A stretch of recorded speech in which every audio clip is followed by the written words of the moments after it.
কি গো রতনদা, এই বৃষ্টির মধ্যে বাজারের দিকে আসলে যে? বৃষ্টির মধ্যে শুধু আমি একা এসেছি নাকি? তোমরাও তো বৃষ্টির মধ্যে বাজারে এসেছো। সে তো এসেছি, কিন্তু জানতে চাচ্ছি কেন বৃষ্টির মধ্যে বাজারে এলে?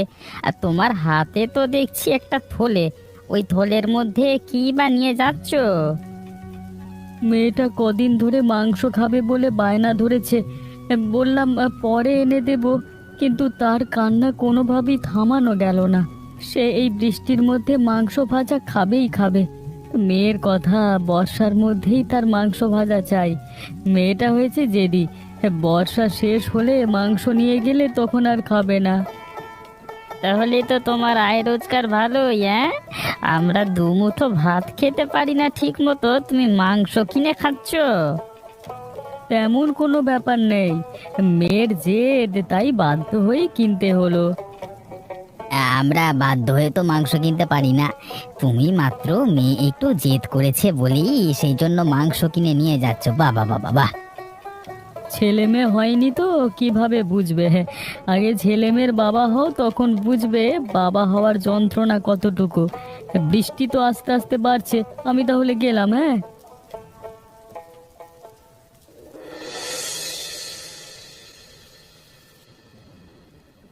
তোমাকে কত করে বললাম এমন বর্ষার মধ্যে বাজারে যেতে হবে না, বৃষ্টি কমে গেলে তখন যেও।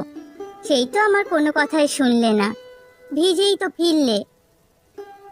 গিয়েছিলাম তো ছাতা নিয়েই, বৃষ্টি হঠাৎ এমন করে বেড়ে গেল, ছাতা কিছুই মানলো না। এমনভাবে বাতাস এবং বৃষ্টি বইতে শুরু করলো, মনে হচ্ছে ছাতা সহ আমাকে উড়িয়ে নিয়ে যাবে। সেই জন্য তো বললাম এই ঝড় বৃষ্টির মধ্যে বাইরে বের হয়েও না। দেখোনি মেয়েটা কত করে জিদ করেছে। এখন যদি আমি বাজারে না যেতাম, তাহলে মাংস আনতাম কোত্থেকে মেয়ের জন্য? এমন করে মেয়ের জেদ সব সময় শুনতে হয় না। তুমি তো আর বাবা নও, আমি হচ্ছে মেয়ের বাবা। মেয়ে কিছু বললে না এনে দিতে পারলে সেটা আমার কতটা খারাপ লাগে তুমি কি বোঝো? তা আমার মেয়েটা কই, ওকে তো দেখছি না। তোমার মেয়ে হয়তো বা কারোর বাড়িতে খেলতে গিয়েছে, ঝড় বৃষ্টির মধ্যে এখনো ঘরে ফেরেনি। কি বলছো তুমি? এত ঝড় বৃষ্টির মধ্যে কার বাড়িতে আছে? চিন্তা করতে হবে না, হয়তো বুড়িমার বাড়িতেই আছে।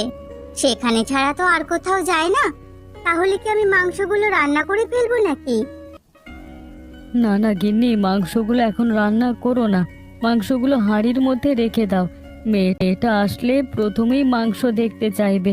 তুমি যদি এখনই মাংসগুলো রান্না করে ফেলো, তো দেখতে না পেয়ে আবার জেদ করবে। আমার সাথে এত কিছু হলে আমি এত সামলাতে পারবো না বাবু। তোমার মাংস রান্না করতে হবে না তোমাকে। আচ্ছা ঠিক আছে, আমি রেখে দিচ্ছি। তোমার মেয়ে আসুক, তারপর ওকে দেখিয়ে রান্না করব।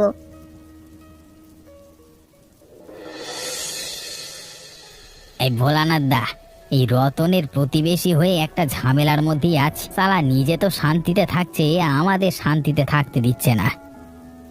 কেন রে লালটু, রতন আবার কি করলো? ওই রতন কি করলো সেটা এখনো তুমি বুঝতে পারছো না? আরে না না, আমি তো কিছুই বুঝতে পারছি না। তুই কি বুঝতে পারছিস সেটা আমাকে বল, তাহলে তো আমিও বুঝতে পারবো।